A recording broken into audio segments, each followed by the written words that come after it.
Selamat datang di channel Maya Batari Stories. Jangan lupa subscribe, like, komen, dan share. Terima kasih. Novel romantis menikah beda usia, suamiku om kekasihku. Bab 28 Biang Lala Kehidupan. Povsania. Ternyata suamiku memenuhi janjinya untuk mengajak kami berlibur ke Dubai. Kali ini kami pergi ke puncak. Anakku tentu sangat gembira, terlebih ketika tahu Nadia dan Ben juga ikut dengan kami.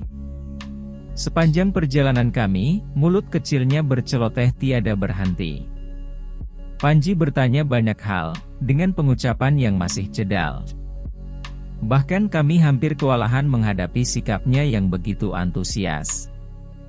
Jika pertanyaannya tidak dijawab, maka dia akan ngambek.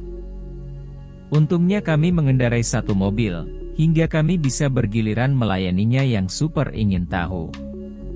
Bunda, mana kudanya? Mana kuda Panji? Pria kecilku terlihat antusias. Dia berlarian ke sana kemari di saat kami baru saja keluar dari mobil di halaman villa.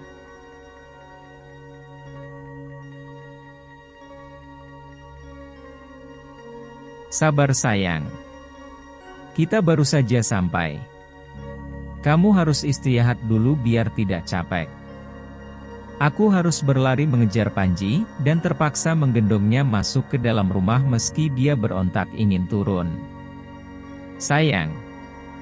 Nanti ayah akan nemenin Panji lihat kuda. Tapi sebelum itu Panji harus makan dulu ya.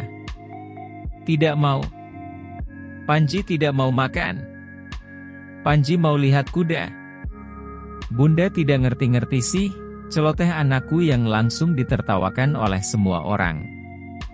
Ayahnya saja kelihatan tidak mau menolong membujuk, Mas. Tolong Panji dibujuk deh.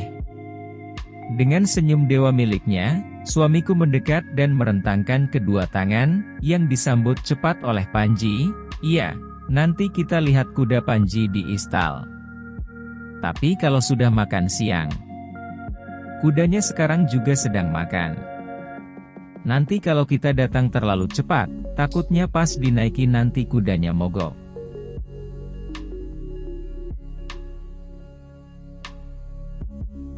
Kenapa mogok ya? Tanya Panji dengan suara polos. Dalam hati aku hanya tersenyum melihat interaksi keduanya. Panji hanya mau jinak, dan menurut pada ayahnya. Padahal intensitas pertemuan mereka tidak seperti hubungan ayah dan anak pada umumnya. Kadang kedekatan mereka benar-benar membuatku iri. Terlebih Panji sudah tidak mau disuapi makan olehku, tapi dia mau-mau saja jika ayahnya yang menyuapi. Karena kudanya masih lapar, makan siangnya diganggu oleh kita. Jadi kita sama-sama menghabiskan makan siang dulu ya, biar nanti kita sama-sama kuat. Dan anakku menanggapi dengan begitu semangat. Selesai makan siang, mereka benar-benar pergi. Ben pun tidak mau kalah. Sementara aku dan Nadia harus membereskan sisa makan siang, dan mengatur pakaian-pakaian kami. Kamar tidak perlu dirapikan lagi, karena Mang Ujo dan istrinya sudah membereskannya. Istri Mang Ujo sangat ramah. Bahkan dulu ketika aku baru menjalani persalinan, beliaulah yang setiap hari membuatkanku jamu tradisional hingga ASIku bisa lancar. Mang Ujo dan istrinya tinggal di rumah kami di Jakarta 1 minggu penuh. Ketika mereka pulang, stok jamu tradisionalku di dalam lemari pendingin, sepertinya cukup untuk setengah tahun.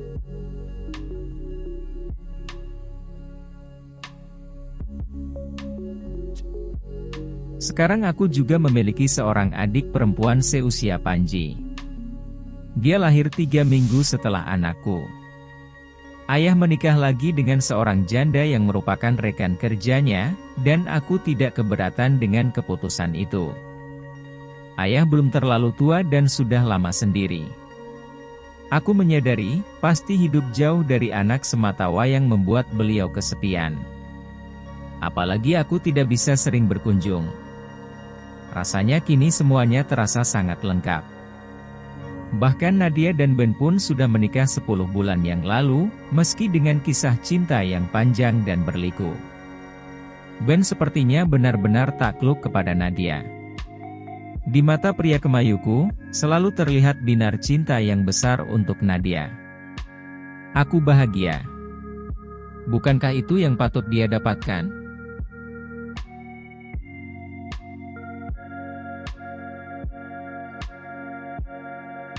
Usaha butik kami pun sudah sangat maju. Ben juga sudah membuka 8 cabang baru di beberapa kota besar, dengan meminta izinku. Aku tidak keberatan, karena dia memang sangat berbakat dalam bisnis itu. Sementara aku hanya mengelola butik peninggalan ibu, yang sekarang dijadikan sebagai kantor pusat. Ben selalu dapat mengatur semuanya, dan tidak mengizinkan aku untuk terlalu lelah. Menurutnya, aku sudah harus lebih meluangkan banyak waktu untuk keluargaku, terutama karena sekarang diriku memiliki anak. Sekarang memang aku sudah tidak terlalu berambisi. Bagiku keluarga kecilku adalah segala-galanya. Aku lebih sering menghabiskan waktu bersama Nadia dengan saling mengunjungi. Sekadar minum teh bersama sambil menghabiskan sore, atau belanja ke mall. Setelah itu dilanjut dan berakhir dengan mencoba menu-menu baru di kafe-kafe anyar yang mulai menjamur sambil menjaga anakku. Ternyata menghabiskan uang suami jauh lebih menyenangkan dibandingkan melamun sendiri memikirkan rasa rindu pada pasangan.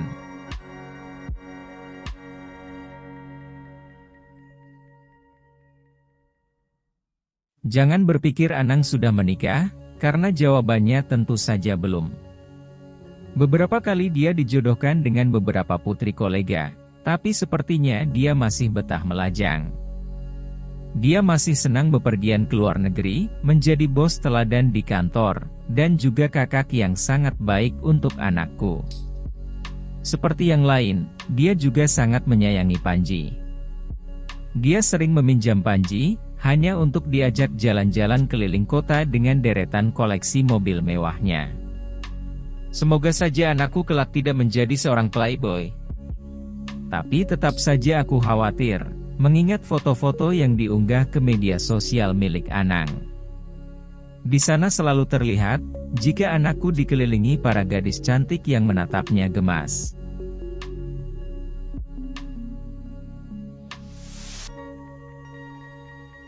Akhirnya aku bisa kembali menikmati secangkir teh hangat di teras belakang, sambil melihat anakku bermain.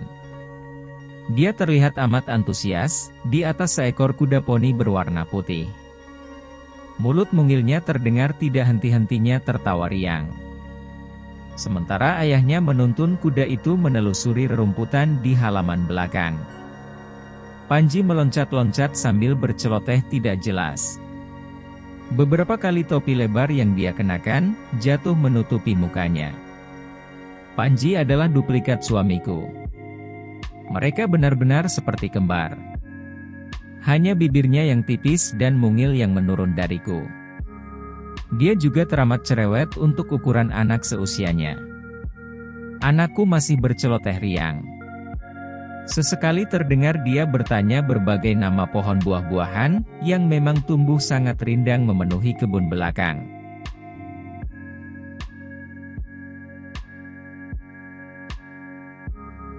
Mereka melewati jalan setapak dari paving, yang memang sengaja dibuat di antara rindang pepohonan. Juga untuk mempermudah mengangkut hasil panen dari perkebunan kami. Anakku pasti kelak akan setampan ayahnya, dan tidak diragukan lagi pasti aku akan kerepotan memilih calon menantu kelak. Nikmat mana lagi yang ingin aku dustakan? Aku sangat bersyukur karena rumah tanggaku dapat berjalan dengan baik sampai sekarang. Perbedaan usia dan latar belakang, ternyata dapat dijembatani dengan saling terbuka kepada pasangan.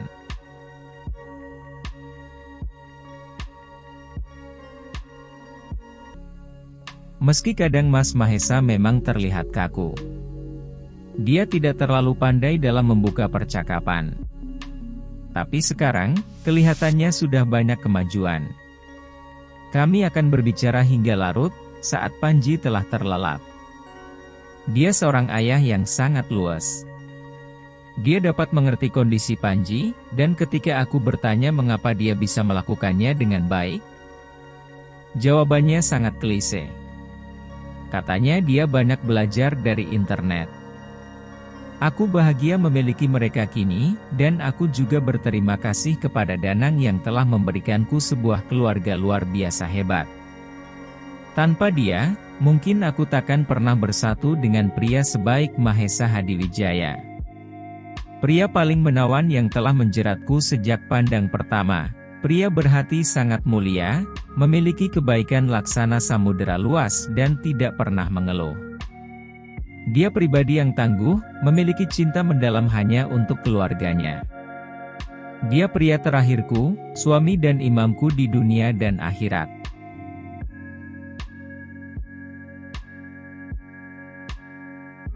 Bab 28 Biang Lala Kehidupan. Pov Mahesa. Aku akan melakukan apapun asalkan keluargaku bahagia. Menjadi ayah adalah sesuatu yang baru dalam hidupku, melebihi kegembiraanku ketika dapat memenangkan tender besar. Aku merasa memiliki tanggung jawab baru. Apalagi di saat Panji lahir, aku tidak berada di sisi mereka. Istri dan anakku berjuang hanya berdua. Ketika itu, aku hanya bisa menyaksikan dari jauh karena penerbanganku ditunda akibat cuaca buruk. Aku tidak bisa berkata-kata, ketika pertama kali melihat malaikat kecilku dari layar ponsel, mengadzani dan memberikan nama yang sudah aku persiapkan sebelumnya. Kami menangis bersama-sama. Selain itu, aku melihat senyum bahagia di wajah pucat istriku. Rasanya tanganku ingin terulur, dan menyeka keringat yang membasahi dahinya. Namun sekali lagi aku hanya bisa memendam rasa itu dalam-dalam.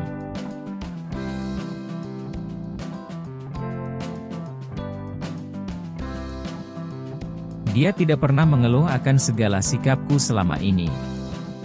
Sandia begitu sabar menghadapiku, yang kadang tidak mampu berkomunikasi dengan baik. Entah siapa yang memberinya nasihat sangat baik itu. Dia selalu berinisiatif untuk menanyakan kabarku terlebih dahulu, atau hanya sekadar berbicara mengenai kegiatannya sehari-hari. Mulanya aku yang tidak terbiasa banyak bicara merasa sangat tidak nyaman, tapi lama-lama hal itu malah membuatku merasa lebih hidup. Aku tidak keberatan mengangkat telepon darinya, ketika aku sedang rapat penting. Bahkan tengah malam pun aku sempatkan mendengarkan keluh kesahnya, karena anak kami ngompol, atau sekadar mengatakan mimpi buruk yang baru saja dia alami.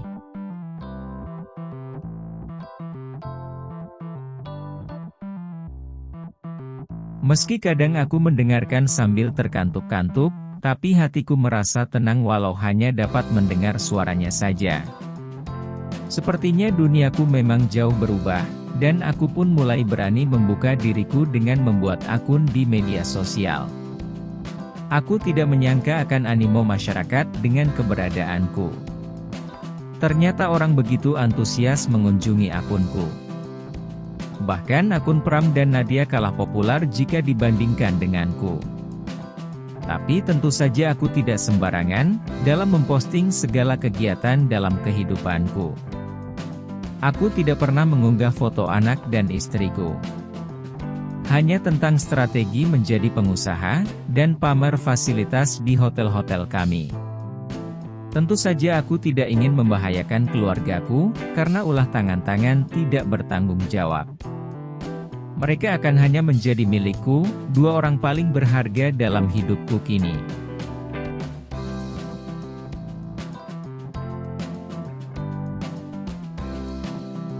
Mungkin aku adalah salah satu pebisnis sukses, tapi aku bukanlah ahli dalam masalah hubungan antara seorang pria dan wanita. Aku sangat awam akan hal itu. Mau tidak mau, akhirnya aku mencari berbagai referensi, untuk membantu kelancaran hubungan rumah tanggaku dengan Sandia. Aku banyak mencari di internet mengenai berbagai hal, dan aku juga tipe orang yang belajar sangat cepat. Jika dulu merayu adalah pekerjaan yang akan membuatku membolos, maka sekarang hal itu sudah seperti menu masakan Nusantara untukku. Ternyata tidak rugi seorang pria memiliki keahlian playboy, selama melakukan itu dengan wanita sahmu. Bahkan aku tidak pernah membayangkan jika aku harus melakukannya dengan wanita lain, pasti rasanya sangat berbeda karena tidak dengan hati.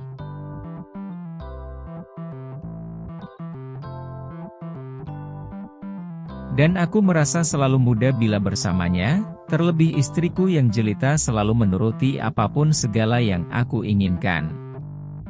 Rasanya rumah tangga kami benar-benar sebuah rumah tangga sebenar-benarnya. Kami saling mencintai, saling membutuhkan, dan merasa saling memiliki satu sama lain kendati jarak selalu menjadi penghalang yang nyata bagi hubungan kami. Tapi tidak ada yang instan di dunia ini, segalanya membutuhkan proses yang lama untuk saling memahami karakter pasangan kita. Aku merasa begitu bangga karena segala kecantikan yang dimilikinya hanyalah untukku. Rambut panjang indahnya yang bak sutra terurai, keharumannya selalu membuat tidurku nyaman. Tubuhnya yang mungil dan penuh sejuta keindahan surgawi adalah karunia bagiku, dan bibir mungilnya selalu menjadi candu bagiku. Dia adalah bidadari surga yang menjelma dalam hidupku, dan betapa beruntung aku memilikinya.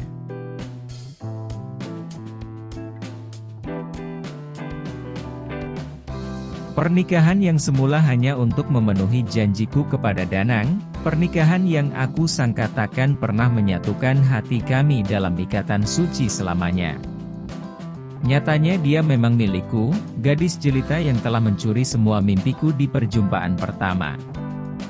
Gadis paling indah yang telah menawan hatiku hingga aku tidak sanggup lagi untuk berpaling kemanapun. Danang telah memberiku kesempatan untuk menikmati kebahagiaan yang dulunya hanya seperti mimpi untukku. Dia dan anak-anakku, mereka kini adalah milikku yang paling berharga.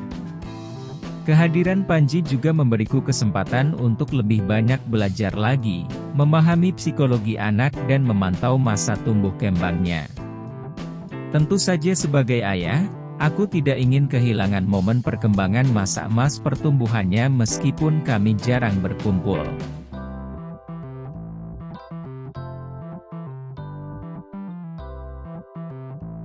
Panji sangat penurut padaku, berbeda sekali jika dia bersama dengan Sandhya. Mungkin karena aku juga seorang laki-laki, jadi kami memiliki kemiripan sifat. Terlebih melihatnya, sebagai duplikatku ketika kecil. Aku senang anakku tidak menjauhiku, karena terbatasnya waktu kami bersama. Meski istriku selalu cemberut karena aku selalu memonopoli anak kami, tapi aku tahu dia bahagia karena kami saling dekat. Tapi aku juga kadang kewalahan dengan sikapnya yang kelewat manja, hingga aku pun tidak bisa menikmati waktu berdua hanya dengan istriku. Dia akan menertawakanku penuh kemenangan, ketika akhirnya aku harus tidur menemani Panji di kamar.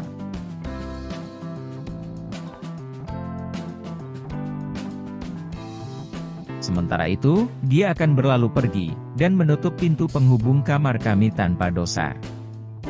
Sialnya, dia hanya memakai sehelai lingerie yang teramat menggoda. Saat tengah malam ketika aku berusaha diam-diam menyelinap, anakku akan terbangun. Aku akan terjaga sepanjang malam, demi tidak bisa menghapus bayangan memabukkan dari ibu anakku. Aku akan selamanya mencintaimu, hanya dirimu. Meski aku bukanlah ayah yang sempurna, tapi aku akan menjadi ayah yang bertanggung jawab. Selamanya hanya kamu, istriku dan juga anak-anak kita.